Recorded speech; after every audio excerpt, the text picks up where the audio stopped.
ಆತ್ಮೀಯ ಕೇಳುಗರಿಗೆ ನಿಮ್ಮ ರಮಾಶ್ರೀ ನಾಡಿಗೇರ್ ಮಾಡುವ ನಮಸ್ಕಾರಗಳು. ರಮ್ಯ ಕಥಾಲೋಕಕ್ಕೆ ನಿಮಗೆಲ್ಲ ಮತ್ತೊಮ್ಮೆ ಸ್ವಾಗತ.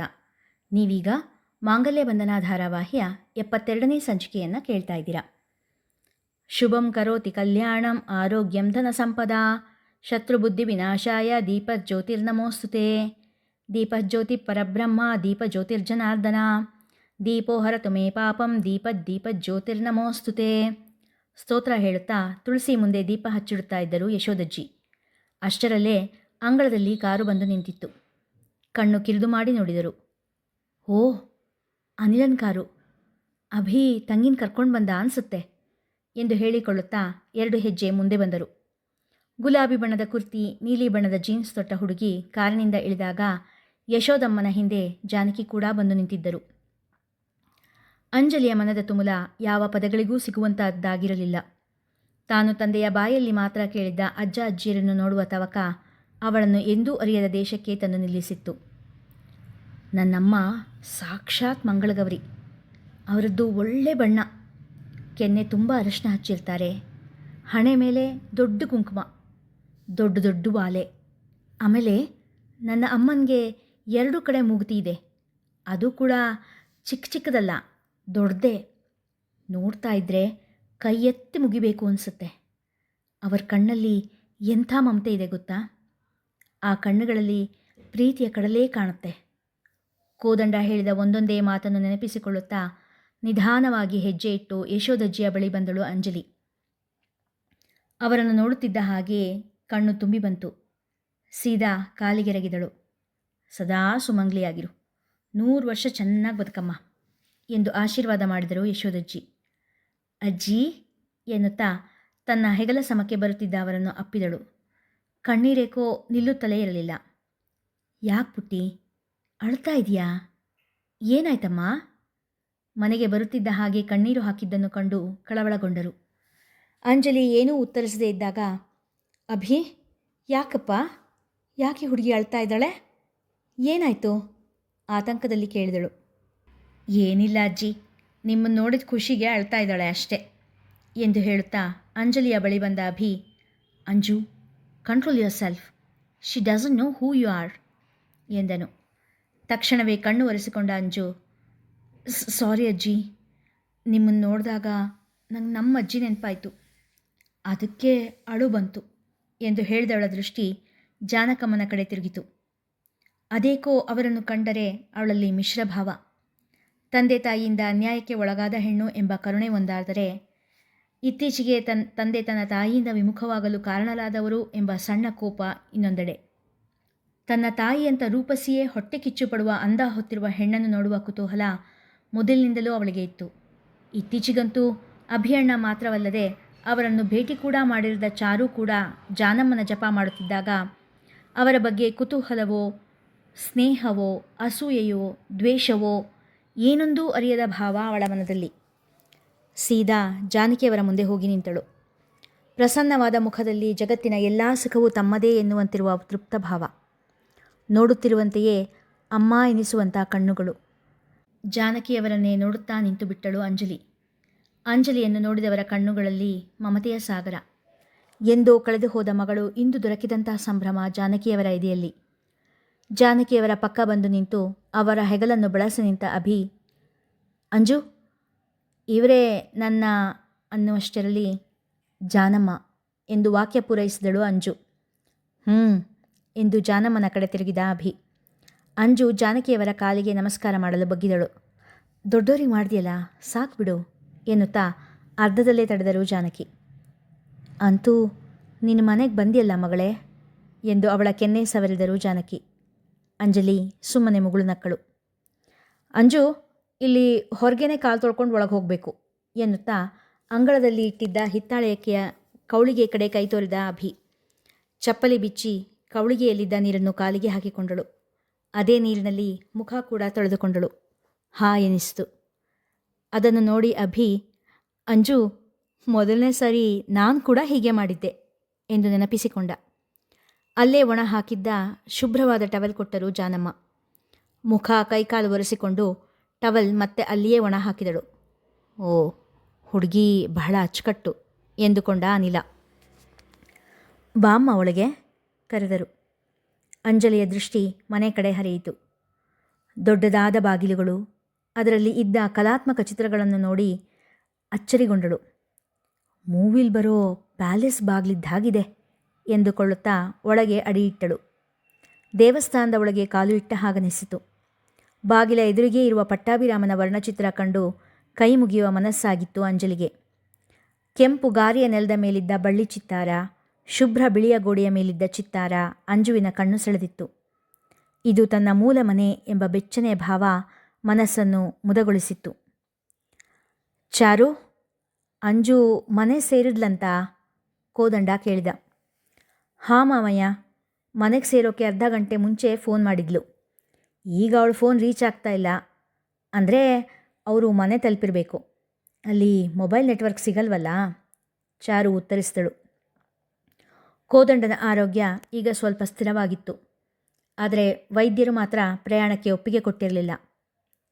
ಅಲ್ಲಿ ನೆಟ್ವರ್ಕ್ ಸಿಗೋ ಹಾಗಿದ್ದಿದ್ರೆ ವಿಡಿಯೋ ಕಾಲ್ ಮಾಡಾದರೂ ಅಪ್ಪ ಅಮ್ಮನ ನೋಡ್ಬೋದಾಗಿತ್ತು.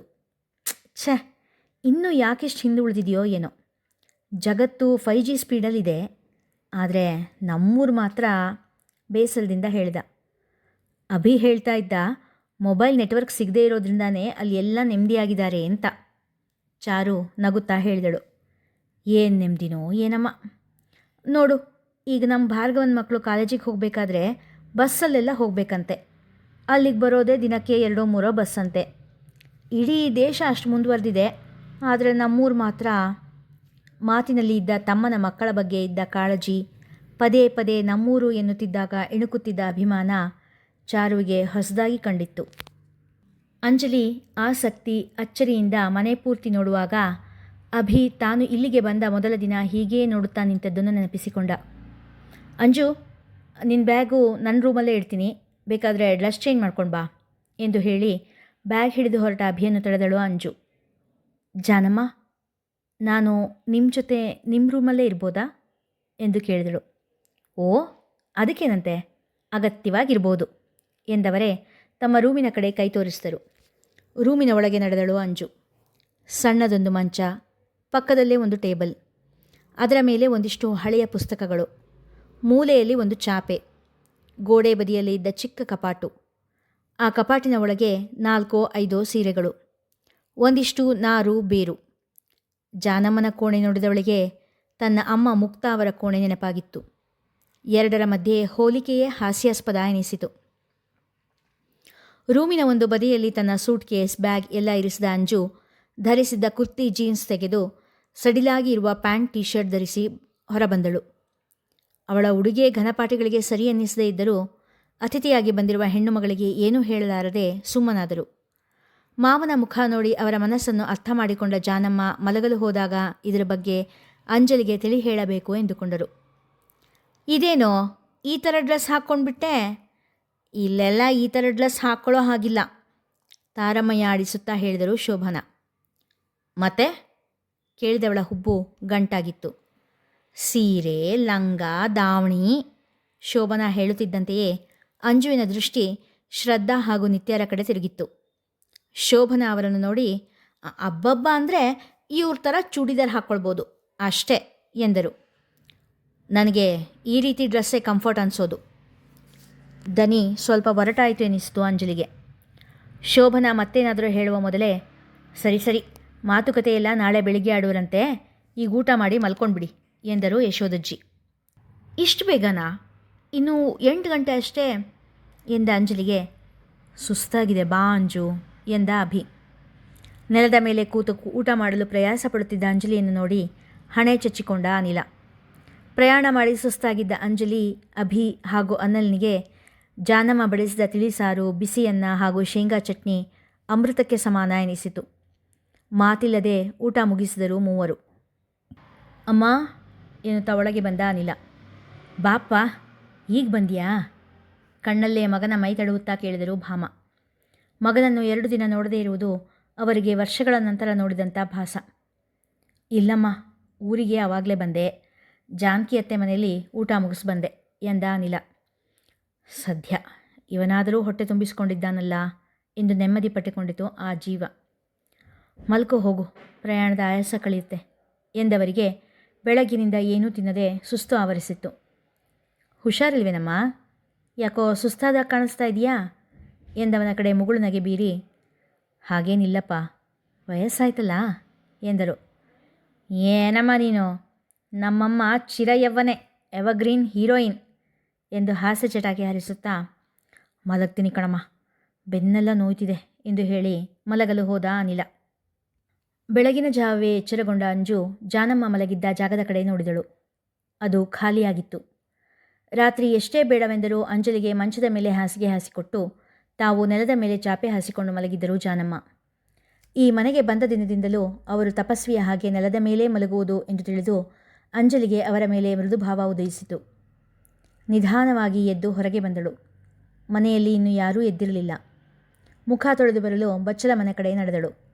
ಹಂಡೆಗೆ ಒಲೆ ಉರಿ ಹಾಕಿತ್ತು. ಬೆಚ್ಚಗಿದ್ದ ನೀರಲ್ಲಿ ಮುಖ ತೊಳೆದು ಜಾನಮ್ಮನನ್ನು ಹುಡುಕುತ್ತಾ ಬಂದಳು. ಬೆಳಗು ಜಾವದಿ ಬಾರೋ, ಹರಿ ನಿನ್ನ ಚರಣ ತೊಳೆದು ಜಲಪಾನ ಮಾಡುವೆನು, ಬೆಳಗಿಂಜಾವದಿ ಬಾರೋ, ನೀರ ಒಳಗೆ ನಿಂತು ಕೊಂಬೆ ಬೆಂದ ಭಾರ ಪೊತ್ತರೆ ನಗುವಳು ನಿನ್ನ ರಂಬೆ, ಮೂರೆ ತಗ್ಗಿಸಿದರೆ ನೆಂಬೆ, ಜಗದಿ ನಾರಸಿಂಹನಾಗಿ ಪೂಜೆಯ ಕೊಂಬೆ. ಸಣ್ಣ ದನಿಯಲ್ಲಿ ಹಾಡುತ್ತಾ ಅಂಗಳಕ್ಕೆ ರಂಗೋಲಿ ಹಾಕುತ್ತಿದ್ದರು ಜಾನಮ್ಮ. ಅವರ ಹಾಡು ಕೇಳಲು ಹಿತವೆನಿಸಿ ತಾನು ಬಂದ ಸುಳಿವು ಅವರಿಗೆ ಸ್ವಲ್ಪ ಕೂಡ ಸಿಗದಂತೆ ಅಲ್ಲೇ ಗೋಡೆಗೆ ಒರಗಿ ಕುಳಿತಳು. ಉದಯರಾಗದ ಒಂದು ಹಾಡು ಮುಗಿದ ಮೇಲೆ, ಏಳು ನಾರಾಯಣನೇ, ಏಳು ಲಕ್ಷ್ಮೀ ರಮಣ, ಏಳಯ್ಯ ಬೆಳಗಾಯಿತು ಎಂದು ಇನ್ನೊಂದು ಹಾಡನ್ನು ಮುಗಿಸಿದರು. ನಾರಾಯಣ ನಮೋ ನಾಗೇಂದ್ರ ಶಯನಾಯ ನಾರದಾಧ್ಯ ನಿಖಿಳ ಮುನಿ ನಮಿತ ಚರಣಾಂಭೋಜ ಸಾರಿದರೆ ಪೊರೆವ ಕಂಸಾರಿ ರಕ್ಷಿಪುದೆಂದು ಕಾರುಣ್ಯದಿಂದ ಒಲಿದು, ಪಾಂಡ್ಯ ದೇಶಾದೊಳು ಇಂದ್ರದುಮ್ನ್ಯಾನೆಂಬ ಭೂಮಂಡಲಾಧಿಪನು ವೈರಾಗ್ಯದಲ್ಲಿ ಹರಿಪಾದ ಪುಂಡರೀಕ ಧ್ಯಾನದಲ್ಲಿ ಮಹತಾಪದೊಳದರೆ ಚಂಡ ತಾಪಸ ಅಗಸ್ತ್ಯ ಹಿಂಡು ಶಿಷ್ಯರಲಿಸಿ ಬರಲು ಸತ್ಕರಿಸಿದರೆ ಕಂಡು ಗಜಯೋನಿಯಲ್ಲಿ ಜನಿಸು ಹೋಗೆನುತ ಉದ್ದಂಡ ಶಾಪವನಿತ್ತು ಮುನಿಪೋದನಾಕ್ಷಣದಿ ಶುಂಡಾಲನಾದ ಅರಸ ಎನ್ನುತ್ತಾ ಗಜೇಂದ್ರ ಮೋಕ್ಷದ ಹಾಡು ಕೂಡ ಹಾಡಿ ಮುಗಿಸಿದರು. ಅಷ್ಟರಲ್ಲಿ ಅಂಗಳದ ತುಂಬ ಸುಂದರವಾದ ರಂಗೋಲಿ ಅರಳಿ ನಿಂತಿತ್ತು. ರಂಗೋಲಿ ಮುಗಿಸಿ ಪಕ್ಕದಲ್ಲಿ ನಿಂತು ನೋಡಿದ ಜಾನಮ್ಮನವರಿಗೆ ರಂಗೋಲಿ ಸರಿಯಾಗಿ ಮೂಡಿದೆ ಅನಿಸಿ ಸಣ್ಣದೊಂದು ತೃಪ್ತಿಯ ನಗೆ ಮುಖದಲ್ಲೇ ಹರಡಿತು. ಒಳಗೆ ಹೋಗಲು ಅಡಿ ಇಡಲು ತಿರುಗಿದವರಿಗೆ ಹೊಸ್ತಿಲ ಪಕ್ಕ ಮುದುರಿಕೊಂಡು ಕುಳಿತಿದ್ದ ಅಂಜಲಿ ಕಾಣಿಸಿದಳು. ಅಂಜಲಿ, ಇಲ್ಲಿ ಯಾಕೆ ಕೂತಿದ್ಯಮ್ಮ? ಚಳಿ ಇದೆಯಲ್ಲ ಪುಟ, ಶೀತ ಗೀತ ಆದಿತ್ತು, ಬಾ ಬಾ ಒಳಗೆ ಬಾ ಎಂದು ಅಕ್ಕರೆಯಿಂದ ಒಳಗೆ ಕರೆದುಕೊಂಡು ಹೋದರು. ನೀವು ಇಷ್ಟು ಬೇಗ ಎದ್ದಿದ್ದೀರಾ? ಬೇಗ ಏನಲ್ಲ, ರಾತ್ರಿ ಬೇಗ ಮಲಗಿರ್ತೀವಲ್ಲ, ಹಾಗಾಗಿ ಇಷ್ಟೊತ್ತಿಗೆಲ್ಲ ಎಚ್ಚರ ಆಗಿಬಿಡುತ್ತೆ ಎಂದವರು, ಮುಖ ತೊಳೆದು ಬಂದ್ಯಾ? ಕಾಫಿ ಕೊಡೋ ಅಭ್ಯಾಸ ಇದೆಯಾ? ಕಾಫಿ ಕೊಡ್ಲಾ ಎಂದರು. ಹ್ಞೂ ಜಾನಮ್ಮ, ಕಾಫಿ ಕೊಡಿ ಎಂದಳು. ಅಲ್ಲಿನ ಚಳಿಗೆ ದೇಹ ಕಾಫಿ ಬೇಡುತ್ತಿತ್ತು. ಎರಡೇ ಕ್ಷಣದಲ್ಲಿ ಹಬೆಯಾಡುವ ಬಿಸಿ ಕಾಫಿ ಅವಳ ಮುಂದಿತ್ತು. ಗಟ್ಟಿ ಹಾಲಿನಿಂದ ಮಾಡಿದ ಕಾಫಿಗೆ ವಿಶೇಷ ಪರಿಮಳವಿತ್ತು. ಒಂದು ಗುಟುಕು ಕುಡಿದವಳ ಬಾಯಿಂದ ಆಹಾ ಎನ್ನುವ ಉದ್ಗಾರ ತಾನೇ ತಾನಾಗಿ ಹೊರಬಂದಿತ್ತು.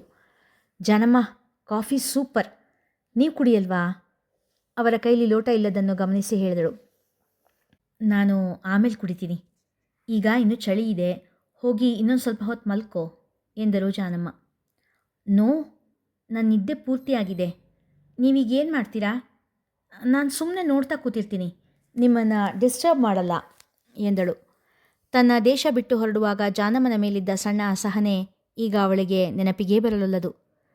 ನಾನೀಗ ಸ್ನಾನ ಮಾಡಿ ದೇವಸ್ಥಾನಕ್ಕೆ ಹೋಗಿ ಬರ್ತೀನಿ ಎಂದರು ಜಾನಮ್ಮ.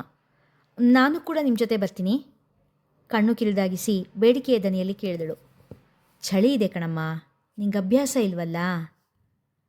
ಬೆಚ್ಚಗೆ ಬಟ್ಟೆ ಹಾಕ್ಕೊಳ್ತೀನಿ ತುಸು ಹಠದ ದನೆಯಲ್ಲಿ ನುಡಿದಳು ಅಂಜಲಿ. ಸ್ನಾನಕ್ಕೆ ಹೋಗುವ ಮುಂಚೆ ಜಾನಮ್ಮ, ನಾನು ಸ್ನಾನ ಆದಮೇಲೆ ದೇವಸ್ಥಾನದಿಂದ ವಾಪಸ್ ಬರೋವರೆಗೂ ಮಾತಾಡಲ್ಲ, ಬೇಸರ ಮಾಡ್ಕೋಬೇಡ ಎಂದರು.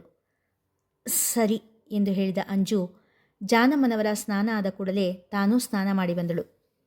ಮನೆಯಿಂದ ಹೊರಟ ಜಾನಮ್ಮ ದುರ್ಗಾ ಸುಳಾದಿ, ನರಸಿಂಹ ಸುಳಾದಿ, ವಿಜಯ ಕವಚ ಹೀಗೆ ದೇವರ ನಾಮ ಹೇಳಿಕೊಳ್ಳುತ್ತಲೇ ಇದ್ದರು.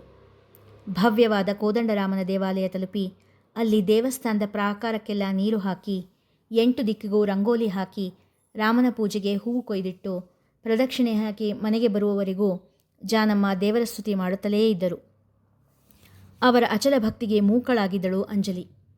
ಮನದಲ್ಲಿ ಜಾನಮ್ಮನ ಬಗ್ಗೆ ತಾನಾಗಿಯೇ ಆದರ ಭಾವ ಹುಟ್ಟಿಕೊಂಡಿತ್ತು. ಅಮ್ಮ, ಕಾಫಿ ಕೊಡಮ್ಮ. ಅಡಿಗೆ ಒಲೆಯ ಮುಂದೆ ಕುಳಿತು ಏನೋ ಯೋಚಿಸುತ್ತಿದ್ದ ಭಾಮ ಅವರನ್ನು ಕೇಳಿದ ಅನಿಲ. ಹಬೆಯಾಡುವ ಬಿಸಿ ಕಾಫಿ ಕೊಟ್ಟರು. ನಿಂದಾಯ್ತಾ ಎಂದವ ಉತ್ತರ ಕೇಳಿಸಿಕೊಳ್ಳದೆ ಕೊಟ್ಟಿಗೆ ಕಡೆ ಹೋಗ್ಬರ್ತೀನಿ ಎಂದ. ಮಲ್ಲೀ ಎನ್ನುತ್ತಾ ಕೊಟ್ಟಿಗೆ ಕಡೆ ನಡೆದ. 2 ದಿನದಿಂದ ಕಾಣಿಸಿದ ತನ್ನ ಯಜಮಾನನ್ನು ಕಂಡು ಮಲ್ಲಿ ಕುಣಿಯತೊಡಗಿದಳು. ಓಪ್ಪ ಓಪ್ಪ ಓಪ್ಪ, ಏನೇ ಮಲ್ಲಿ, ಹೆಂಗಿದೆಯೇ? 2 ದಿನ ನಿನ್ನನ್ನು ನೋಡದೆ ಎಷ್ಟು ಬೇಜಾರಾಗಿತ್ತೆ ಎಂದು ಹೇಳುತ್ತಾ ಅದರ ತೊಗಲನ್ನು ಸವರಿ ಮುದ್ದು ಮಾಡತೊಡಗಿದ. ಪಕ್ಕದಲ್ಲೇ ಇದ್ದ ಗಂಗಾ, ಭಾಗೀರಥಿಯರು ನಮ್ಮನ್ನೂ ಮುದ್ದು ಮಾಡು ಎನ್ನುವಂತೆ ಕೊರಳು ಚಾಚಿದವು. ಎಲ್ಲ ಹಸುಗಳನ್ನು ಮಾತನಾಡಿಸಿ ಬರುತ್ತಿದ್ದವನ ದೃಷ್ಟಿ ಹಸುಗಳಿಗೆ ಇಟ್ಟ ಮುಸರೆ ಪಾತ್ರೆ ಕಡೆ ಹೋಗಿತ್ತು. ಹುಬ್ಬು ಗಂಟಾಗಿತ್ತು. ಅದೇನಮ್ಮ ಅಷ್ಟೊಂದು ಅಡುಗೆ ಚೆಲ್ಲಿದ್ದೀರಾ? ಎಷ್ಟೊಂದು ವೇಸ್ಟ್ ಆಗಿದೆ. ಅನ್ನಕ್ಕೆ ಅಪಮಾನ ಮಾಡಬಾರ್ದು ಅಂತ ಅಜ್ಜ ಹೇಳೋದು ಬರೀ ದಂಡಕ್ಕೆ. ಒಂದು ಸಂಸಾರಕ್ಕೆ ಒಂದಿಡೀ ದಿನ ಆಗುವಷ್ಟು ಅಡುಗೆನ ಅಲ್ಲಿ ಚೆಲ್ಲಿದಿರಾ ಎಂದನು ಒಳಗೆ ಬರುತ್ತಿರುವಂತೆಯೇ. ಅಗಳು ಅನ್ನ ಕೂಡ ಚೆಲ್ಲುವುದನ್ನು ಸಹಿಸಲಾರ. ನಿಟ್ಟೆಸರು ಬಿಟ್ಟ ಭಾಮ ಹಿಂದಿನ ದಿನ ಮನೆಯಲ್ಲಿ ನಡೆದದೆಲ್ಲವನ್ನೂ ಹೇಳಿದರು. ಅಜ್ಜ ಹಾಗೂ ಅಪ್ಪನ ಹಠದ ಬಗ್ಗೆ ತಿಳಿದಿದ್ದ ಅನಿಲ ತಲೆ ಮೇಲೆ ಕೈ ಹೊತ್ತು ಕುಳಿತ. ಇಲ್ಲಿಗೆ ಇಂದಿನ ಸಂಚಿಕೆ ಮುಗಿಯಿತು. ಮುಂದಿನ ಕತೆ ಮುಂದಿನ ಸಂಚಿಕೆಯಲ್ಲಿ. ಕಥೆ ಇಷ್ಟವಾಗಿದ್ದರೆ ಕಥೆನ ಹೆಚ್ಚು ಹೆಚ್ಚು ಜನರಿಗೆ ಶೇರ್ ಮಾಡಿ, ಕಥೆಯನ್ನು ಲೈಕ್ ಮಾಡಿ, ಹಾಗೆ ಕಮೆಂಟ್ ಸೆಕ್ಷನಲ್ಲಿ ನಿಮ್ಮ ಅಭಿಪ್ರಾಯ ತಿಳಿಸಿ ಪ್ರೋತ್ಸಾಹಿಸಿ. ಧನ್ಯವಾದಗಳು.